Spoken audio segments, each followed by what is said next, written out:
प्रसारित करत आहोत कोरोना वृत्तविशेष.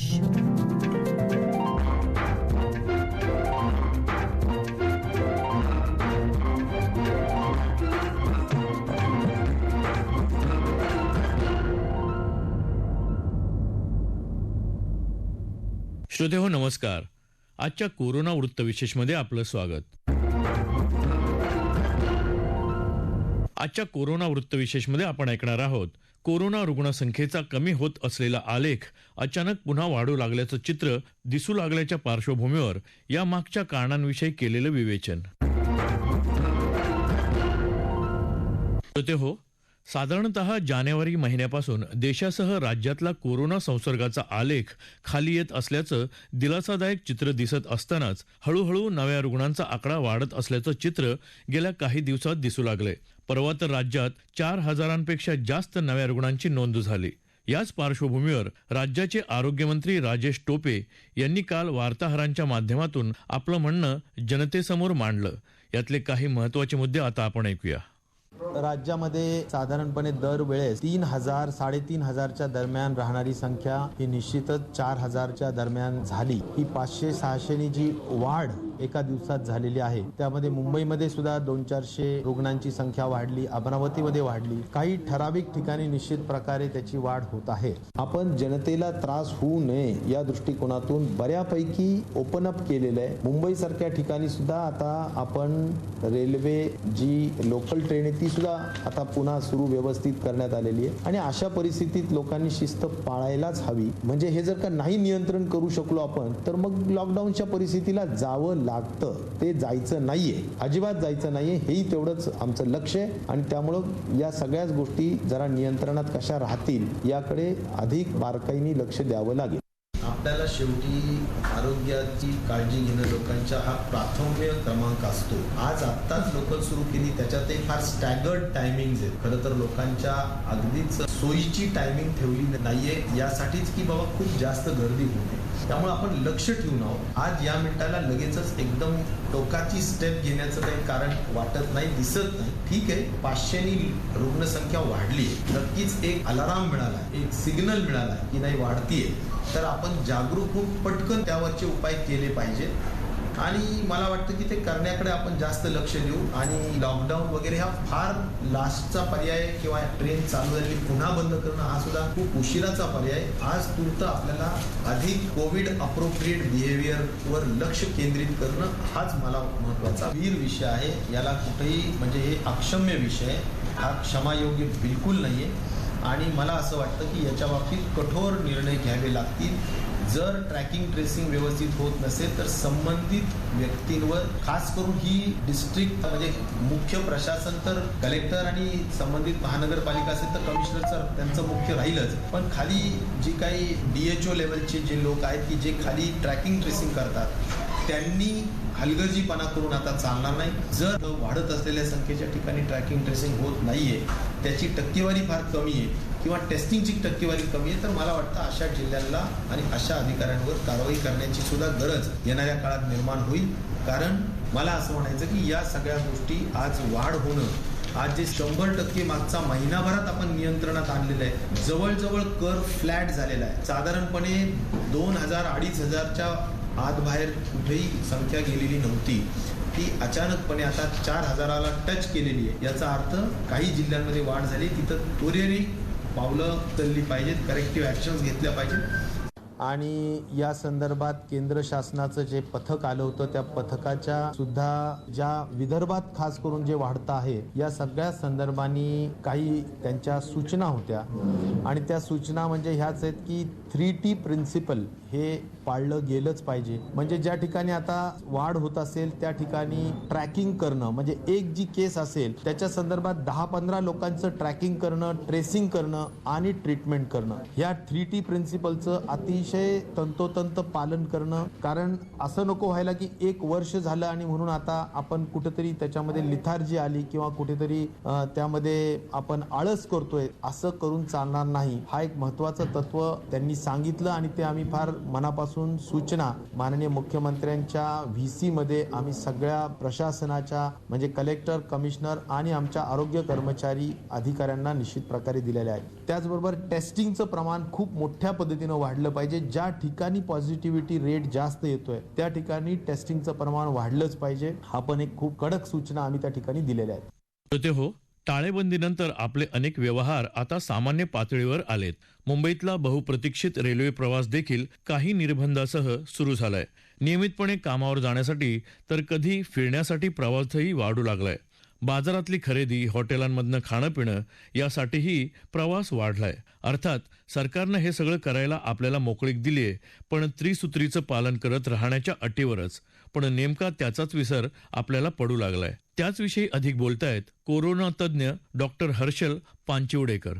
सध्या महाराष्ट्र शासनाने कोविडची जी काही नियमावली होती त्यामध्ये थोडीशी शिथिलता दिल्यामुळे लोकल ट्रेन असेल किंवा दळणवळणाची बाकीचे साधने असतील किंवा बाजारपेठा असतील त्या बऱ्यापैकी खुल्या झालेल्या आहेत. तर सध्या परिस्थितीमध्ये लोकलमध्ये होणारी भरपूर प्रमाणामध्ये गर्दी किंवा बाजारपेठेमध्ये पण बऱ्यापैकी मोठ्या प्रमाणामध्ये लोक बाहेर निघत आहेत, जात आहेत. आणि बाकी काही मागच्या 2 महिन्यापासून ज्या प्रकारे कोविडच्या केसेस राज्यात असो, मुंबईत असो किंवा देशात असो, जगभरामध्ये त्याचं प्रमाण कमी झाल्यामुळे बऱ्यापैकी जनतेमध्ये, लोकांमध्ये एक प्रकारचा असा गैरसमज झालेला आहे की आता कोविड राहिलेलाच नाही. त्यामुळे जे काही त्याची बंधने आहेत किंवा ज्या प्रिकॉशन्स आहेत, काळजी घेण्याची जी गरज आहे ती घेताना लोक दिसत नाहीत. लोकल ट्रेनमध्ये पण सर्रास मास्कचा वापर न करता किंवा कोणत्याही प्रकारचं सोशल डिस्टन्सिंग न ठेवता किंवा सॅनिटायझरचा वापर न करता लोक बाहेर निघत आहेत. खरं बघता अशा प्रकारचा निष्काळजीपणा पुन्हा एकदा मुंबईला किंवा राज्याला लॉकडाऊनच्या दिशेने घेऊन जाईल का,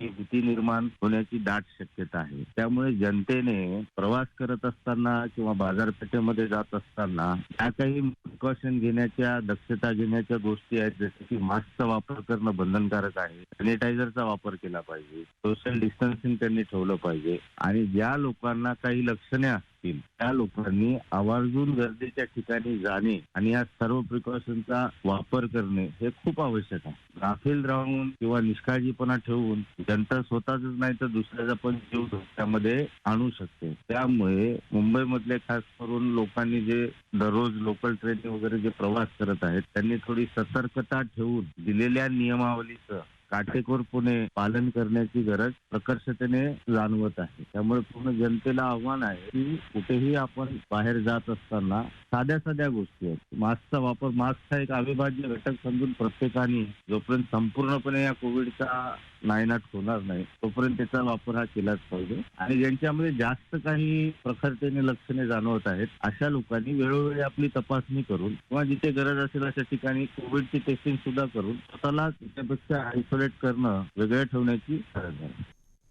श्रोते हो, लॉकडाऊन नंतर हळूहळू निर्बंध उठत असताना सरकारनं नागरिकांना आपले धार्मिक सण समारंभ, सुखदुःखाच्या प्रसंगातले धार्मिक विधी करायलाही परवानगी दिलेली आहे. मात्र अशावेळी स्वाभाविकपणे गर्दी होते हे लक्षात घेऊन उपस्थितीची मर्यादा, त्रिसूत्रीचं पालन अशा आपल्या सुरक्षेच्या उपायांचं पालन करायची जबाबदारीही आपल्याला दिली आहे. मात्र जबाबदारीपेक्षा उत्साह किंवा भावनांच्या आड कोणत्याही धोक्याला सहजपणे दुर्लक्षित करायची आपली वृत्ती आपलाच घात करते. आणि त्यातनं लग्न असो की बारसं किंवा कोणाचे अंत्यसंस्कार, घरातले किंवा धार्मिक स्थळाच्या ठिकाणचे सण असो की सार्वजनिक उत्सव, आपण गर्दीही वाढवतो आहोत आणि संसर्गाची शक्यता आहे. हे घातक आहे हे आता तरी आपल्याला लक्षात घ्यायला हवं. त्याचविषयी अधिक सांगतायत आरोग्यविषयक पत्रकार सुजित तांबडे. राज्यामध्ये करोनाबाधित रुग्णांची संख्या ही पुन्हा एकदा वाढू लागलेली आहे. ही अत्यंत चिंताजनक अशी बाब म्हणावी लागेल. ही रुग्णसंख्या का वाढत लागलेली आहे याचा थोडासा विचार आता प्रत्येक नागरिकाने करणं आवश्यक झालेलं आहे. सुरुवातीचा जर काळ आपण पाहिला तर केंद्र आणि राज्य सरकारने जे लॉकडाऊनचे कडक निर्बंध लावले होते ते शिथिल केलेले आहेत. आता अर्थातच ते शिथिल करण्यामागचा उद्देश जो होता तो म्हणजे आर्थिक व्यवहार जे ठप्प झाले होते ते पूर्वपदावरती आणणे, त्याचप्रमाणे जनजीवन पुन्हा सुरळीत व्हावं हा त्यामागचा उद्देश होता. परंतु ही रुग्णसंख्या पुन्हा जी वाढते हे पाहता नागरिकांकडून तो जो काही निर्णय घेतलेला आहे त्या निर्णयाप्रमाणे किंवा जे निर्बंध शिथिल केले त्याच्या मागचा उद्देश जो आहे तो उद्देश विचारात न घेता नागरिकांकडून आपल्या मनमानी पद्धतीने किंवा बेफिकिरीने वागण्याची जी प्रवृत्ती आहे त्याच्यामुळे आज रुग्णसंख्या कुठेतरी वाढताना दिसते. थोडासा जर विचार केला आपण की लॉकडाऊनच्या काळामध्ये काय स्थिती होती, तो जे शिथिलता जी आणण्यासाठी केंद्र आणि राज्य सरकारने काय काय महत्वाचे निर्णय घेतले त्यामध्ये सर्वात प्रथम म्हणजे सार्वजनिक वाहतूक व्यवस्था जी आहे ती जी बंद होती ती परत सुरू करण्यासाठी 50% क्षमतेने का होईना सुरू करण्याचा निर्णय घेतला. त्याचप्रमाणे विविध प्रकारचे सार्वजनिक किंवा धार्मिक कार्यक्रम होते ते त्याला सुरुवातीला बंदी होती ती पुन्हा सुरू करण्यासाठी परवानगी दिली. ते करत असताना ती नागरिकांची संख्या संख्या ती मर्यादित असेल याबाबतच्या सूचना दिल्या होत्या. जी प्रार्थना स्थळं आहेत ती खुली करण्याच्या संदर्भात देखील निर्णय घेण्यात आला. त्याचबरोबर लग्न समारंभ जे आहेत त्या लग्न समारंभांसाठी देखील परवानगी दिली, त्यासाठी देखील संख्येची मर्यादा राखली आणि शेवटच्या टप्प्यामध्ये मग शाळा आणि महाविद्यालय हे सुरू करण्याबाबतचा खूप विचारांती असा निर्णय करण्यात आला. ही सर्व क्षेत्र जी आहेत ती खुली करत असताना व्यवहार परत एकदा सुरळीत व्हावे हा त्यामागचा उद्देश आहे. परंतु नागरिकांकडून मात्र तशी खबरदारी जी घेतली गेली पाहिजे ती घेतली गेलेली नाही. हेच आता या रुग्णसंख्या वाढीवरून आपला दिसून येईल. आणि ही रुग्णसंख्या कशी वाढते त्यामागची कारण जर थोडासा विचार केला, शहरी भागाचा जर विचार केला तर शहरी भागावर प्रामुख्याने झोपडपट्टीचा जो परिसर आहे त्या भागामध्ये जी लोकसंख्येची असलेली घनता आणि तिथे कुठल्या प्रकारचे निर्बंध जे आहेत किंवा जे नियम आहेत त्याचं पालन केलं जात नाहीये, त्यामुळे देखील ही संख्या वाढताना आपल्याला दिसते. ग्रामीण भागाचा जर विचार केला तर ग्रामीण भागामध्ये प्रामुख्याने जे बाजाराचे ठिकाणं आहेत त्याप्रमाणे गावठाणांचे काही भाग आहेत या ठिकाणी लोक आजही कुठल्याही प्रकारचे मास्क न घालता घोळक्याने राहताना दिसतात आणि त्याचा देखील परिणाम कुठेतरी ही रुग्णसंख्या वाढलेली दिसते. त्यामुळे हे त्यातलं प्रमुख कारण आहे की मास्क न घालता सार्वजनिक ठिकाणी जी फिरताना नागरिक आज दिसतात त्याच्यामुळे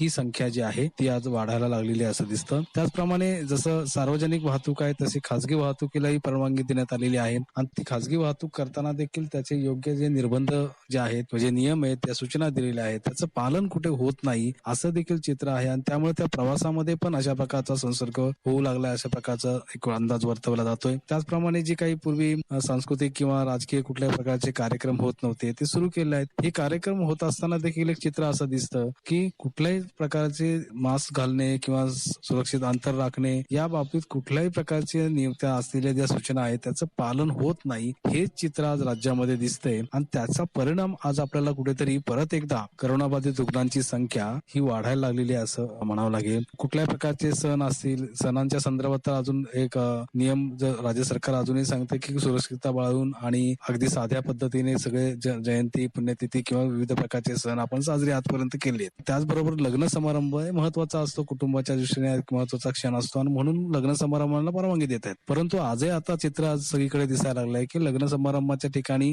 गर्दी जी आहे ती मोठ्या प्रमाणात आपल्याला आढळते. कुठल्याही प्रकारच्या सूचनांचं पालन हे होताना दिसत नाही आणि त्याचा परिणाम म्हणजे ही आता चिंताजनक स्थिती ही पुन्हा होताना आपल्याला आढळून येते. आणि त्यामुळं एकंदरीत नागरिकांनी आता विचार करायला लागणार आहे की असं चित्र जर पुन्हा राहिलं किंवा ही संख्या जर अशीच वाढत राहिली तर भविष्यात स्थिती कशी निर्माण होईल. आपल्याला पुन्हा जो मागचा जो कटू अनुभव जो आहे तो यायचा नसेल तर ही सगळी खबरदारी जी आहे ते पुन्हा घ्यावी लागणार आहे. बरंचदा असं दिसतं की हे जे नागरिक आज इतर असतात तुम्हाला फिरताना दिसतात मास्क न घालता त्यांच्या बाबतीत असं विचार करतात की त्यांचा एक अशी मनाची स्थिती झाली की करोना गेला परंतु करोना अजून गेलेला नाही, लसीकरण अजून झालेलं नाही. ह्या गोष्टी कुठेतरी नागरिकांनी विचारात घेतल्या पाहिजेत. त्यामुळं मास्क न घालणे किंवा सुरक्षित अंतर न बाळगणे ही एक प्रकारचा मोठी चूक आपण आपल्याकडून होते हे प्रत्येकाने विचारात घेतलं पाहिजे. त्याचबरोबर आता आपण विचार केला की पोलिसांकडून मास्क न घालणाऱ्यांवरती कारवाई केली जाते. आतापर्यंत जर आकडेवारी पाहिली तर याच्यापर्यंत आधी लाखो रुपयांचा दंड वसूल केला वगैरे अशा प्रकारचे हाती यायचं, परंतु आता ते लाखाचे जाऊन करोडो रुपये इतका दंड झाला. आता करोडो रुपयांचा मास्कवरती दंड होणे ही काही अभिमानाची गोष्ट असं म्हणता येत नाही. याचा अर्थ बेफिकिरीचं प्रमाण जे आहे ते कुठेतरी वाढलंय आणि त्यामुळेच पोलिसांवरती कारवाई करायची वेळ येते. त्यामुळे आजही कुठल्याही प्रकारचे गर्दी जे आहे त्या गर्दीच्या ठिकाणी आज अनेक ठिकाणी पोलिसांकडून हे दंड 500 रुपयाप्रमाणे घेतला जातोय. श्रोते हो, कोरोनाचा संसर्ग नियंत्रणात आणण्यासाठी आता लसीकरणाची मोहीमही सुरू झाली. तिचा प्रभाव दिसायला काही एक काळ जाईलच, पण पहिली जबाबदारी आहे ती हात स्वच्छ धुणं, परस्परांपासून सुरक्षित अंतर राखणं आणि मास्क लावणं या त्रिसूत्रीचं पालन करत राहण्याची. तिचा विसर पडू देऊ नका इतकंच. याबरोबरच आजचा कोरोना वृत्तविशेष हा कार्यक्रम संपला. हा कार्यक्रम आकाशवाणी मुंबईच्या प्रादेशिक वृत्त विभागानं सादर केला. सादरकर्त्या सरस्वती कुवळेकर, निर्मिती सहाय्य विवेक वानखडे, लेखन आणि समन्वय सुवर्णा बेडेकर आणि रवी लोखंडे आणि निवेदन शैलेश मोहिते.